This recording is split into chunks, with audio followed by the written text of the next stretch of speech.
Hello friends, welcome to my channel. ನಾನಂತೂ ತುಂಬ ಚೆನ್ನಾಗಿದ್ದೀನಿ. ನೀವು ಹೇಗಿದ್ದೀರಾ? ಇವತ್ತು ನಾನು ವರಮಹಾಲಕ್ಷ್ಮಿ ಹಬ್ಬಕ್ಕೆ, ಮದುವೆ ಸಮಾರಂಭಗಳಿಗೆ, ಹೆಣ್ಮಕ್ಳು ಫಂಕ್ಷನ್ಸ್ಗೆ, ಎಂಗೇಜ್ಮೆಂಟ್ಗೆ ನಾವು ಎಲ್ಲ ಕಡೆ ದೀಪಸ್ತಂಭಗಳು ಯೂಸ್ ಮಾಡ್ತೀವಲ್ಲ, ಆ ದೀಪಸ್ತಂಭಗಳನ್ನು ವೀಳ್ಯದೆಲೆಯಿಂದ ಹೇಗೆ ಅಲಂಕಾರ ಮಾಡೋದು ಅಂತ ಈ ವಿಡಿಯೋದಲ್ಲಿ ತೋರಿಸ್ತಿದ್ದೀನಿ. ದೀಪಸ್ತಂಭಗಳು ಬೆಳ್ಳಿದಾದರೂ ಪರವಾಗಿಲ್ಲ, ಹಿತ್ತಾಳೆದಾದರೂ ಪರವಾಗಿಲ್ಲ, ನಿಮ್ಮ ಹತ್ರ ಯಾವ ದೀಪಗಳಿದ್ರೆ ಆ ದೀಪಗಳನ್ನು ಯೂಸ್ ಮಾಡಿ.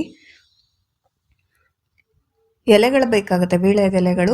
ವೀಳ್ಯದೆಲೆ 1 ಕಟ್ಟು, ಸ್ಟೇಪ್ನರ್, ಸೀಸರು, 2 ತಟ್ಟೆ, 2 ಬೌಲು, ಹೂಗಳು ಸ್ವಲ್ಪ ಬೇಕಾಗುತ್ತೆ ಈ ಅಲಂಕಾರಕ್ಕೆ. 1 ಕಟ್ಟು ಸಾಕಾಗುತ್ತೆ 2 ದೀಪಕ್ಕೂ. ಎಲೆಗಳು ಆದಷ್ಟು ಹಸಿರಾಗಿರಬೇಕು, ಎಳೆ ಎಲೆಗಳಾಗಬೇಕು. ಅರ್ದಿರೋ ಎಲೆ ಬೇಡ, ತೂತಾಗಿರೋ ಎಲೆ ಆದರೆ ಚೆನ್ನಾಗಿರಲ್ಲ. ಆದಷ್ಟು ನೋಡಿ, ನಾನು ತಗೊಂಡಿದ್ದೀನಲ್ಲ ಆ ರೀತಿ, ಇನ್ನೂ ಎಳೆ ಎಲೆ ಇದ್ದರೂ ಇನ್ನೂ ಚೆನ್ನಾಗಿರುತ್ತೆ. ಇಷ್ಟು ಮಾತ್ರ ಇದ್ದರೂ ಸಾಕಾಗುತ್ತೆ. ಈ ಥರ ಎಲೆಗಳನ್ನು ತಗೊಂಡು, 2 ಎಲೆಗಳನ್ನು ತಗೊಂಡು, ಎಲೆಯ ಮುಂಭಾಗ ನೋಡಿ ಈ ರೀತಿ ಬರಬೇಕು. 2 ಸೈಡು ಮುಂಭಾಗ ಕಾಣಿಸ್ಬೇಕು. ಎಲೆಯ ಹಿಂಭಾಗ ಮಧ್ಯಕ್ಕೆ ಹೋಗಬೇಕು. ಆ ರೀತಿ ಎಲೆನ ಜೋಡಿಸ್ಕೊಂಡು ಒಂದೇ ಅಳತೆ ಇರೋ ಎಲೆ ತಗೋಬೇಕು. 2 ಎಲೆಗಳು ದೊಡ್ಡದು ಚಿಕ್ಕದು ತಗೊಂಡ್ರೆ ಅಷ್ಟು ಚೆನ್ನಾಗಿ ಕಾಣಿಸಲ್ಲ. ಒಂದೇ ಅಳತೆ ಇರೋ ಎಲೆ ತಗೊಂಡ್ರೆ ನೋಡೋದಕ್ಕೆ ತುಂಬ ಚೆನ್ನಾಗಿ ಕಾಣುತ್ತೆ. ಈ ರೀತಿ 2 ಎಲೆನ ತಗೊಂಡು ಹೀಗೆ ಸ್ವಲ್ಪ ಫೋಲ್ಡ್ ಮಾಡಿ ಸ್ಟೇಪ್ನರಿಂದ ಪಿನ್ ಮಾಡ್ಕೋಬೇಕು.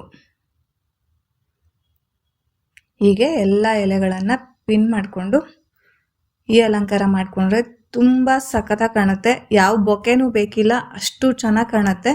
ನಾನು ಇದೇ ಅಲಂಕಾರನ ತಂಬಿಟ್ಟಿನ ಆರತಿಗೂ ಮಾಡಿ ವಿಡಿಯೋ ಹಾಕಿದೆ. ಈಗ ದೀಪಸ್ತಂಭಕ್ಕೆ ಅದೇ ಅಲಂಕಾರನ ಹೇಗೆ ಮಾಡೋದು ಅಂತ ತೋರಿಸ್ಕೊಡ್ತಾ ಇದ್ದೀನಿ. ಇದಂತೂ ತುಂಬಾ ಚೆನ್ನಾಗಿರುತ್ತೆ ನೋಡಿ. ಹೀಗೆ ಎಲ್ಲ ಎಲೆಗಳನ್ನು ನಾವು ಪಿನ್ ಮಾಡ್ಕೋಬೇಕು.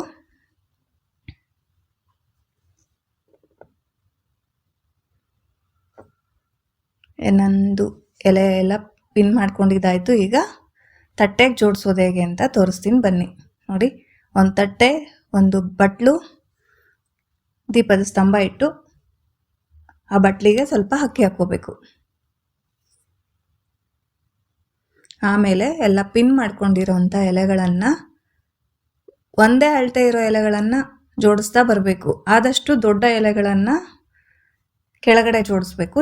ಚಿಕ್ಕದಾಗಿ ಮಧ್ಯದಲ್ಲಿ ಚಿಕ್ಕ ಎಲೆಗಳು ಸಿಗುತ್ತೆ ನಾವು ಪಿನ್ ಮಾಡುವಾಗ. ಆ ಎಲೆಗಳನ್ನೆಲ್ಲ ಮೇಲಿನ ಸ್ಟೆಪ್ಪಲ್ಲಿ ಜೋಡಿಸ್ಕೋಬೇಕು. ಆಗ ನೋಡೋದಕ್ಕೆ ತುಂಬ ಚೆನ್ನಾಗಿ ಕಾಣುತ್ತೆ.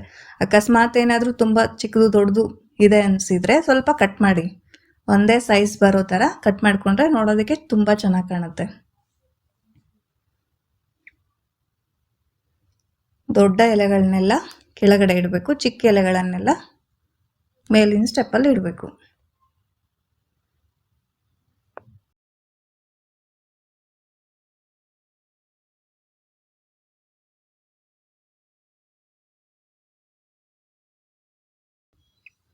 ಹೀಗೆ ಕೆಳಗಡೆ ಎಲ್ಲ ಎಲೆಗಳು ಜೋಡಿಸ್ಕೊಂಡಾದ್ಮೇಲೆ ಮೇಲಿನ ಸ್ಟೆಪ್ಪಲ್ಲೂ ಸಹ ಎಲೆನ ಜೋಡಿಸ್ಕೋಬೇಕು. ಮೇಲಿನ ಸ್ಟೆಪ್ಪಲ್ಲಿ ಚಿಕ್ಕದಿದ್ರೂ ಪರವಾಗಿಲ್ಲ. ಅಕಸ್ಮಾತ್ ನಿಮಗೆಲ್ಲ ಒಂದೇ ಅಳತೆ ಇದೆ ಅಂದರೆ ಒಂದೇ ಅಳತೆದು ಇಡಬಹುದು. ಎಲೆಗಳಲ್ಲಿ ಮಿಕ್ಸ್ ಬಂದಿರುತ್ತಲ್ವ, ನಾನು ಚಿಕ್ಕದೆಲ್ಲ ಮೇಲೆ ಇಟ್ಟಿದ್ದೀನಿ, ದೊಡ್ಡದೆಲ್ಲ ಕೆಳಗಿಟ್ಟಿದ್ದೀನಿ.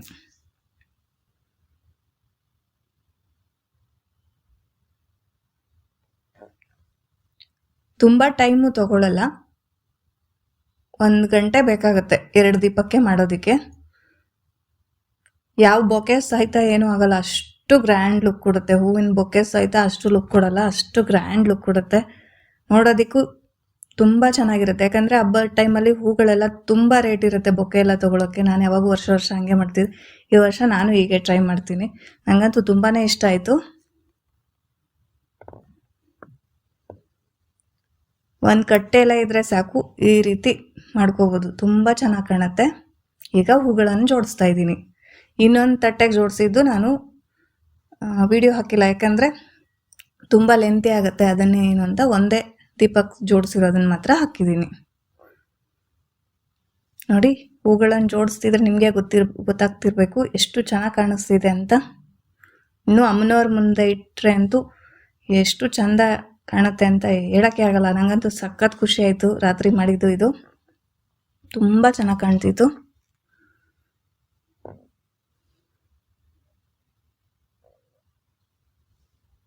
ಹೀಗೆ ನೀವು ಅಕಸ್ಮಾತ್ ನಿಮ್ಮ ಹತ್ರ ಮಲ್ಲಿಗೆ ಹೂವಿನ ದಿಂಡಿದ್ರೆ ಅದನ್ನು ಸಹ ಸುತ್ತಬಹುದು, ಅದು ಚೆನ್ನಾಗಿ ಕಾಣುತ್ತೆ. ಹೀಗೂ ಚೆನ್ನಾಗಿ ಕಾಣುತ್ತೆ ನೋಡಿ, ನಿಮಗೆ ಗೊತ್ತಾಗ್ತಿರ್ಬೇಕು ಎಷ್ಟು ಚಂದ ಕಾಣ್ತಿದೆ ಅಂತ.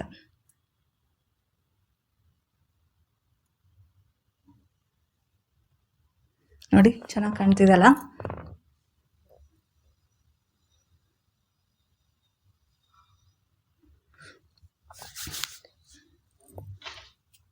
ಈಗ ಇದನ್ನು ಅಮ್ಮನವ್ರ ಮುಂದೆ ಇಟ್ಟು ತೋರಿಸ್ತೀನಿ, ಆಗ ಗೊತ್ತಾಗುತ್ತೆ ನಿಮ್ಗೆ ಹೇಗೆ ಕಾಣಿಸುತ್ತೆ ಅಂತ. ನೋಡಿ ಹೆಂಗೆ ಕಾಣಿಸ್ತಿದೆ ಅಂತ.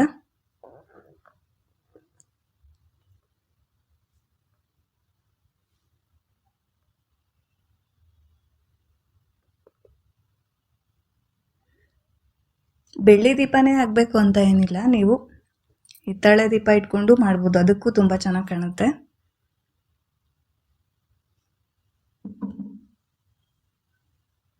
ನಾ ಏನು ತಟ್ಟೆಗಳೆಲ್ಲ ಏನು ಇಟ್ಟಿಲ್ಲ, ಒಂದೆರಡು ತಟ್ಟೆ ಅಷ್ಟೇ ಇಟ್ಟಿದ್ದೀನಿ, ಹಣ್ಣಿಂದು ಅಮ್ಮನವ್ರನ್ನ ಇಟ್ಟಿದ್ದೀನಿ.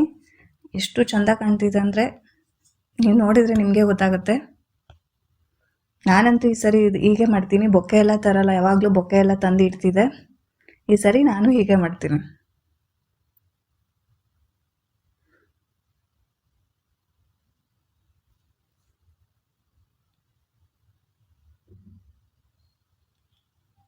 ನೀವಿನ್ನೂ ಇದಕ್ಕೆ ಬೇರೆ ಹೂಗಳನ್ನು ಸಹ, ಒಂದು ಹೂ ಸೇವಂತಿಗೆ, ಒಂದು ಹೂ ರೋಸ್ ಇಟ್ಟರು ಇನ್ನೂ ಚೆನ್ನಾಗಿ ಕಾಣುತ್ತೆ. ನನ್ನ ಹತ್ರ ರೋಸ್ ಇರಲಿಲ್ಲ, ಸೇವಂತಿಗೆ ಮಾತ್ರ ಇತ್ತು, ಅದಕ್ಕೆ ನಾನು ಅದನ್ನು ಇಟ್ಟಿದ್ದೀನಿ. ಒಂದು ಹೂವನ್ನು ಇಟ್ಟರು ಚೆನ್ನಾಗೇ ಕಾಣ್ತಿದೆ ನೋಡಿ, ಎಷ್ಟು ಚೆನ್ನಾಗಿ ಕಾಣ್ತಿದೆ ಅಂತ.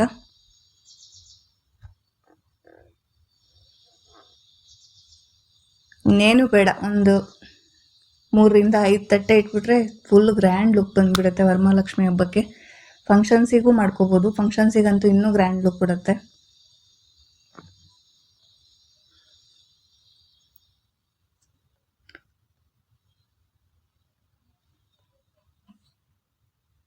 ಮಾಡೋದು ಈಸಿ, ಯಾರು ಬೇಕಾದರೂ ಮಾಡ್ಬೋದು.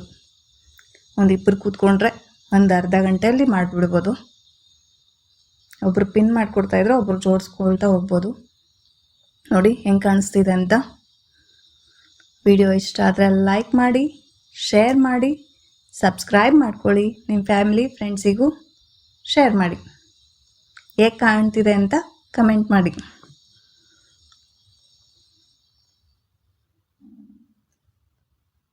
ಚೆನ್ನಾಗಿ ಕಾಣ್ತಿದೆಯಲ್ಲ ನೋಡಿ, ಅಮ್ಮನವ್ರ ಮುಂದೆ ಇಟ್ಟಿದ್ದೀನಿ, ಏನೂ ಇಟ್ಟಿಲ್ಲ ನಾನು. 2 ತಟ್ಟೆ 2 ದೀಪ ಅಷ್ಟೇ, ಎಷ್ಟು ಚೆಂದ ಕಾಣ್ತಿದೆ. Thanks for watching.